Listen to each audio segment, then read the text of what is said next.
রাধে রাধে বন্ধুরা, শ্রীরাধা ভ্লগে তোমাদের সবাইকে স্বাগত। আর আজকে আমি চলে এসেছি তোমাদের জন্য গরম মুচমুচে বেগুনির রেসিপি নিয়ে।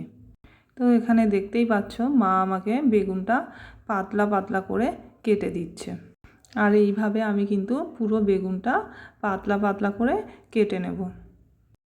বেগুনি তো আমরা কম বেশি সবাই বাড়িতে বানাই, কিন্তু অনেক সময়ই সেটা কিন্তু দোকানের মতো আমাদের হয় না, মুচমুচে হয় না। তো এইভাবে একবার বানিয়ে দেখবে তোমরা, একদম দোকানের মতো মুচমুচে হয়।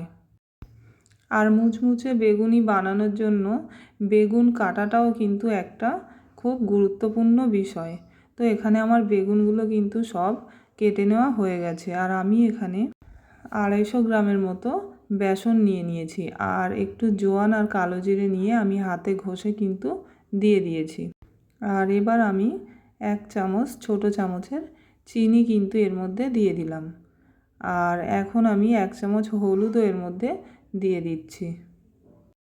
তারপর দিলাম 1 চামচ নুন। আর এখানে আমি 1 চিমটি মতো খাবার সোডা আর অল্প একটু আদা বাটা কিন্তু দিয়েছি। আর এখানে শুকনো লঙ্কা আর গোটা জিরে ভেজে গুঁড়ো করে রেখেছিলাম, সেটা 1 চামচ, আর 1 চামচ লঙ্কার গুঁড়ো আমি দিয়েছি। এবারে আমি শুকনো অবস্থায় এটা ভালো করে মিশিয়ে নিয়ে তারপর কিন্তু অল্প অল্প করে জল দিয়ে আর সুন্দর করে এটা মেখে নেব।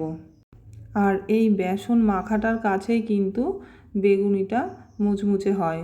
তো দেখো তোমরা আমি কিভাবে বেসনটা মাখছি। প্রথমে কিন্তু আমি অল্প জল দিয়ে খুব ভালো করে এটাকে মিশিয়ে নিচ্ছি, আর তারপরেই কিন্তু আমি ভালো করে ফেটিয়ে নেব।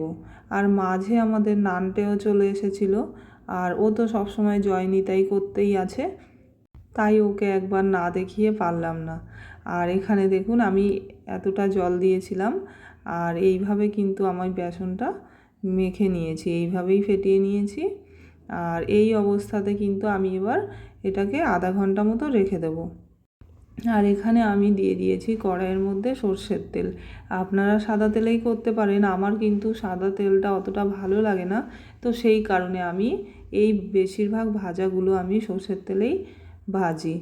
আর এখানে দেখুন আমি বেগুনটা কিভাবে বেসনের মধ্যে চুবিয়ে তেলের মধ্যে দিয়ে দিয়েছি। আর এখানে কিন্তু বেগুনিটা এক্ষুনি ফুলেই উঠবে, পুরো একদম খুব ভালো করেই এটা ফুলে যাবে। তারপরে আমি এটাকে উল্টে দেব। তো এখানে দেখুন বেগুনিটা কিন্তু ফুলে উঠেছে, আর আমি উল্টে দিলাম।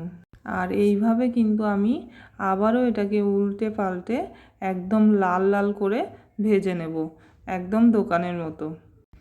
তো এখানে তো আমি একটা বেগুনি ভাজা দেখালাম, আর এইভাবে কিন্তু আমি সবগুলোই ভেজে নেব লাল লাল করে। আর আজকে আমার একটু কাজ থাকার কারণে আমি এই ছোট্ট রেসিপিটা কিন্তু এনেছি। তো তোমাদের ভালো লাগলে অবশ্যই কিন্তু একটা লাইক করে দিও, সাবস্ক্রাইব করে দিও। আর আমি ফিরে আসবো আবার কোনো নতুন ভিডিও নিয়ে। ততক্ষণের জন্য সবাই খুব ভালো থেকো, সুস্থ থেকো। আর ততক্ষণের জন্য সবাইকে রাধে রাধে।